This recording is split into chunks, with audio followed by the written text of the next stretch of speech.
Welcome to Indo nursing. आज हम लोग बात करेंगे ESIC नर्सिंग ऑफिसर के एग्ज़ाम के बारे में। हम देखेंगे कि एग्ज़ाम का पैटर्न क्या रहने वाला है। हम बात करेंगे कि कौन से ऐसे टॉपिक हैं जहां से आपके क्वेश्चन पूछने के चांसेस ज़्यादा हैं, कौन से ऐसे टॉपिक हैं जहां से प्रीवियस ईयर क्वेश्चंस पूछे गए हैं। इसके अलावा हम देखेंगे कि टाइम को हमें कैसे मैनेज करना है, क्योंकि हमारे पास सिर्फ 60 दिन है एग्ज़ाम को देने में। ठीक है, तो इन्हीं 60 दिन में कैसे हम अच्छे तरीके से इफ़ेक्टिवली तैयारी कर सकते हैं वो हम समझेंगे अब। ठीक है, एक एक करके देखते हैं। पहले हम लोग देखेंगे कि एग्ज़ाम का पैटर्न क्या है। तरीके से आपका जो एग्ज़ाम है वो इंग्लिश लैंग्वेज में होगा।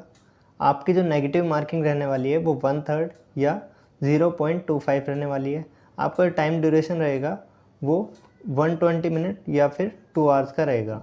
ठीक है, इसके अलावा आपका जो एग्ज़ाम है वो ऑनलाइन नहीं होगा, ऑफलाइन मोड में होगा। ये हो गया आपका बेसिक कि एग्ज़ाम का पैटर्न क्या रहने वाला है। एग्ज़ाम की डेट आपकी 7 तारीख को है, 7 जुलाई को आपका एग्ज़ाम होना है। ठीक है, अब हम लोग देखेंगे कि कौन से ऐसे टॉपिक है जहाँ से क्वेश्चन पूछे जा सकते हैं या फिर प्रीवियस ईयर में पूछे गए थे। ठीक है, एक एक करके देखते हैं। अब हम लोग देखेंगे एक एक करके कि कौन से सब्जेक्ट्स हैं जहाँ से प्रीवियस ईयर क्वेश्चन पूछे गए हैं या इस साल क्वेश्चन पूछे जा सकते हैं। ठीक है, तो पहले आप देखेंगे चाइल्ड हेल्थ नर्सिंग है। ठीक है, इसके अलावा फंडा है, OBG है, CHN है, मैनेजमेंट है, माइक्रो है, न्यूट्रिशन है। ये आपके जो हैं कोर टॉपिक है या मेन जिन पर आपको फोकस रखना है वो सब्जेक्ट्स हैं या वो टॉपिक्स हैं। ठीक है, एक बात समझो, ये जो मैंने नाम लिए हैं फंडा, OBG, CHN, management, micro, nutrition, ये क्या है जिसमें से क्वेश्चन ज़्यादा पूछे जा रहे हैं। ठीक है, जिस पर आपको ज़्यादा फोकस करना है। ठीक है, लेकिन आपको पढ़ना सभी कुछ है। ठीक है, पढ़ना सब कुछ है लेकिन इन पर ज़्यादा फोकस करना है, बस इतनी सी बात है। ठीक है, ये मत करना कि जिसके मैंने नाम लिए हैं सिर्फ वही पढ़ के चले गए, फिर बाद में बोलो कि अब क्वेश्चन तो वहाँ से भी आए यहाँ से भी आए। नंबर ऑफ़ क्वेश्चन जो ज़्यादा आएंगे आपके वो इन टॉपिक से आएंगे। ठीक है, अब इनमें भी आपको एक एक करके आप अपने आप इवैल्यूएशन करना पड़ेगा। कैसे करना पड़ेगा? आपको, आपके पास बुक होगी PR यादव, उसके अंदर प्रीवियस ईयर क्वेश्चन दिए हुए हैं। उसमें आपको हर टॉपिक के क्वेश्चन दिए हुए हैं जो प्रीवियस ईयर एग्ज़ाम्स में पूछे गए हैं। आप जब बुक को पढ़ोगे, आप जब बुक को रीड करोगे तो आपको दिखेगा कि ESIC से किस टॉपिक से कितने क्वेश्चन आए हुए हैं। ठीक है, मैंने कम्युनिटी हेल्थ नर्सिंग का आपके लिए निकाल लिया। जैसे कि वैक्सीनेशन से जो है 4 क्वेश्चन पूछे गए हैं अभी तक। ठीक है, और लेवल ऑफ प्रिवेंशन से क्वेश्चन पूछे गए हैं 7। ठीक है, ऐसे ही पोलियो वैक्सीन से क्वेश्चन पूछे गए हैं 5। ठीक है, मोर्टेलिटी से क्वेश्चन ज़रूर आता है 1। ठीक है, और इसके अलावा इन्वायरमेंटल हाइजीन से क्वेश्चन आता है, स्कूल हेल्थ से क्वेश्चन आ रहा है। ठीक है, कोल्ड चेन से क्वेश्चन आ रहा है। तो ये जो आपके टॉपिक हैं इनसे क्वेश्चन क्या है ज़्यादा आ रहे हैं। पता कैसे चलेगा? आपको PR यादव लेनी है। PR यादव में आपको टॉपिक वाइज पढ़ना है। जैसे मैंने आपको बताया कम्युनिटी पढ़नी है तो कम्युनिटी के सारे क्वेश्चन पढ़ेंगे। फिर हम देखेंगे कि कम्युनिटी में कौन से ऐसे टॉपिक हैं जहाँ से ESIC क्वेश्चन पूछ रहा है। ठीक है, कैसे पता चलेगा क्या चीज़ इंपॉर्टेंट है? हम PR यादव खोलेंगे, उसमें प्रीवियस ईयर क्वेश्चन दिए हुए हैं। ठीक है, जब हम उसको पढ़ेंगे तो हमें पता चलेगा कि किस टॉपिक से क्वेश्चन ज़्यादा आ रहे हैं और कौन सा टॉपिक हमारे लिए इम्पोर्टेंट है। इतनी बात आई समझ? ठीक है, मैंने कम्युनिटी का बता दिया। जैसे वैक्सीनेशन से क्वेश्चन ज़्यादा आए हैं, लेवल ऑफ प्रिवेंशन से ज़्यादा आए हैं, पोलियो वैक्सीन से क्वेश्चन पूछे गए हैं, मोर्टेलिटी से क्वेश्चन ज़रूर आ रहा है। ठीक है, इन्वायरमेंटल हाइजीन से क्वेश्चन पूछे जा रहे हैं। ठीक है, ये सब मैंने आपके लिए निकाला। और ऐसे ही आपको क्या है हर सब्जेक्ट का निकाल के रखना है। निकाल के क्या रखना है? जब आप पढ़ोगे, जब आप क्वेश्चन को रीड करोगे, क्वेश्चन में रीड करना क्यों कह रहा हूँ? क्योंकि PR यादव में जो क्वेश्चन दिए हैं उनको आपको रीड करना है, ना कि उन्हें अटैम्प्ट करना है। जैसे आप पेपर की तरह नहीं करना उन्हें बस आपको रीड करना है और उनके जो सॉल्यूशन दिए हुए हैं उसको पढ़ना है।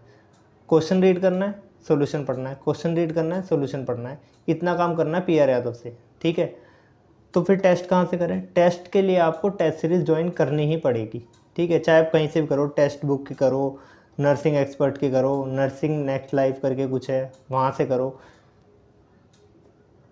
ये मैं बाद में अभी आपको आगे बताऊंगा, जब टाइम मैनेजमेंट वगैरह बताऊंगा तब बताऊंगा कि कैसे कैसे कहाँ से टेस्ट सीरीज़ करनी है ये वो। अभी मैंने आपको क्या बताया, इंपॉर्टेंट टॉपिक सब्जेक्ट्स बता दिए, जैसे कम्युनिटी है, फंडा है, ओबीजी है, सीएचएन है, मैनेजमेंट है, माइक्रो है, न्यूट्रिशन है, ठीक है। इसके अलावा फार्मा है, फार्मा से क्वेश्चन आ रहे हैं, ठीक है। तो ये आपके जो है मेन कोर टॉपिक है। अब मैंने इसके अंदर मेडिकल सर्जिकल नर्सिंग नहीं कराया, ठीक है, उसके क्योंकि मेडिकल सर्जिकल नर्सिंग अपने आप में बहुत बड़ा है, ठीक है, और उसका वेटेज इतना है नहीं। तो आप लोग, ये आपके कोर सब्जेक्ट रहेंगे, लेकिन पढ़ना आपको सब कुछ पड़ेगा, इनके ऊपर आपको ज़्यादा ध्यान देना है, बस इतनी सी बात है, ठीक है। अभी हम लोगों ने देखा कि कौन से टॉपिक या सब्जेक्ट हमारे लिए इम्पोर्टेंट है। सब टॉपिक कौन से हमारे लिए इम्पोर्टेंट है मैंने आपको बताया कि कैसे आपको ढूंढना है, ठीक है। बुक उठाएंगे, क्वेश्चन पढ़ेंगे, हमें पता चल जाएगा कि कितने क्वेश्चन इसमें ESIC से आए हैं इस टॉपिक में, ठीक है। कुछ नहीं करना, सिर्फ देखते हुए चलना है कि इतने क्वेश्चन आए, इतने क्वेश्चन आए, पढ़ना भी नहीं है क्वेश्चन शुरू में, ठीक है। पहले हमें बस देख लेना है कि हाँ इसी से क्वेश्चन पूछ रहा है ये, ठीक है। इतना समझ गए। इतना करने के बाद क्या करना है, अब हम समझेंगे कि कैसे हम इफ़ेक्टिवली पढ़ सकते हैं। अब पढ़ने की बात कर लेते हैं कि कैसे हमें सही तरीके से पढ़ना है। हमारे पास सिर्फ 60 दिन का टाइम है। अब देखो, अपने दिन है उसको 4 स्लॉट में डिवाइड करेंगे। कैसे करेंगे, एक स्लॉट आपका होगा जिसमें आपको सब्जेक्ट 1 पढ़ना है, कोई भी एक सब्जेक्ट पढ़ना है मतलब, ठीक है। एक स्लॉट आपका होगा जिसमें आपको सब्जेक्ट 2 पढ़ना है, ठीक है। तीसरा स्लॉट आपका वो होगा जिसमें आपको जो 1 और 2 दोनों सब्जेक्ट जो आपने पढ़े हैं 2 स्लॉट में, तीसरे स्लॉट में आपको उसे रिवाइज करना है, ठीक है। चौथे स्लॉट में क्या करना है, जो 2 सब्जेक्ट आप पढ़ रहे हो उन 2 सब्जेक्ट में जो भी टॉपिक आपने पढ़ा है उन टॉपिक के MCQ 2 बार आपको रीड करने हैं। कहाँ से रीड करोगे, PR यादव से रीड करोगे। जो टॉपिक आपने पढ़े हैं, 2 सब्जेक्ट पढ़े आपने, स्लॉट 1 में पहला सब्जेक्ट पढ़ा, स्लॉट 2 में दूसरा सब्जेक्ट पढ़ा, उनके जो सब टॉपिक अंदर दिए हुए थे, जो आपने टॉपिक पढ़े पहले और दूसरे स्लॉट में, उनके MCQ आपको PR यादव से करने हैं। कैसे करने हैं, पढ़ने हैं। कितनी बार पढ़ने हैं, कम से कम 2 बार पढ़ लेना उसी टाइम, ठीक है। 3 स्लॉट हो गए, 4 स्लॉट हो गए। पहले में सब्जेक्ट 1 पढ़ना है, दूसरा सब्जेक्ट 2 पढ़ना है, तीसरा सब्जेक्ट 1 और 2 को रिवाइज करना है, और चौथा स्लॉट जिसमें उस सब्जेक्ट से रिलेटेड MCQ दिए हैं उनको रीड करना है 2 बार। इतनी बात आ गई समझ। आगे देखो, अब मैं उन बच्चों की बात कर रहा हूँ जो पहले से तैयारी कर रहे हैं, ठीक है, जिन्होंने पहले 1-2 बार सिलेबस पढ़ा हुआ है या 1 बार सिलेबस पढ़ा हुआ है। वो क्या करेंगे, सब्जेक्ट 1 पढ़ेंगे, सब्जेक्ट 2 पढ़ेंगे, दोनों को रिवाइज करेंगे। पहले स्लॉट में सब्जेक्ट 1 पढ़ा, दूसरे में सब्जेक्ट 2 पढ़ा, तीसरे में दोनों को रिवाइज करा, चौथे में PYQ पढ़े, ठीक है। और 5वें स्लॉट में वो लोग क्या करेंगे, फुल लेंथ टेस्ट लगाएंगे डेली, ठीक है। क्या करना है, फुल लेंथ टेस्ट लगाना है डेली। कहाँ से मिलेगा फुल लेंथ टेस्ट, ठीक है, आपको टेस्ट सीरीज़ ज्वाइन करनी है। टेस्ट सीरीज़ ज्वाइन करो, या गूगल पे भी बहुत सारी वेबसाइट है जहाँ पर आपको क्या है, फुल लेंथ टेस्ट मिल जाएंगे, ठीक है। टेक्स्ट बुक की लोगे तो आपको सस्ती पड़ेगी। बाकी नर्सिंग एक्सपर्ट है, नर्सिंग नेक्स्ट लाइफ करके कुछ है यार, मेरे को ऐसे इतना नाम नहीं याद आ रहा, वहाँ से भी आप क्या कर सकते हो, टेस्ट दे सकते हो, ठीक है। तो फुल लेंथ टेस्ट देना ज़रूरी है, वही आपकी एक्यूरेसी को जो है मेंटेन करेगा, ठीक है। वहीं से आपकी एक्यूरेसी बनेगी कि कितने क्वेश्चन अटैम्प्ट करने पे आपके कितने सही जा रहे हैं, वो आपको तभी पता चलेगा। आपको जो सिर्फ सही क्वेश्चन है वो कैसे पता चलेगा कि आपकी जो एक्यूरेसी है वो कब बनेगी, जब आप फुल लेंथ टेस्ट को करोगे, ठीक है। नए बच्चे हैं वो क्या करेंगे, 4 स्लॉट बनाएंगे, सब्जेक्ट 1, सब्जेक्ट 1-2 का रिवीजन और प्रीवियस ईयर क्वेश्चन, ठीक है। पुराने बच्चे हैं सब्जेक्ट 1, सब्जेक्ट 2, सब्जेक्ट 1-2 का रिवीजन और फिर PYQ और एंड में फुल लेंथ टेस्ट। ये तो हो गई बात। मेरी बात को ध्यान से सुनना, ठीक है। लास्ट के जब आपके 15 दिन बचेंगे, एग्ज़ाम से पहले के जो 15 दिन बचेंगे, उसमें आपको क्या करना है, अब तक आपने जितना पढ़ लिया, ठीक है। 15 दिन पहले जितना पढ़ लिया। लास्ट के 15 दिन में आपको क्या करना है भाई, एक दिन PYQ रीड करा, एक दिन फुल लेंथ टेस्ट करा, फिर दूसरे दिन रिवीजन करा, PYQ किया, फिर अगले दिन PYQ किया, फुल लेंथ टेस्ट किया। अल्टरनेट डेज पे करना है, एक दिन रिवीजन और PYQ और एक दिन PYQ और फुल लेंथ, ऐसे आपको टेस्ट करने हैं, ठीक है। इतना आप ध्यान रखना, ठीक है। जो लास्ट के 15 दिन हैं उसमें आपको एक दिन रिवीजन और पीवाईक्यू और एक दिन पीवाईक्यू और फुल लेंथ टेस्ट, ऐसे आपको करना है, ठीक।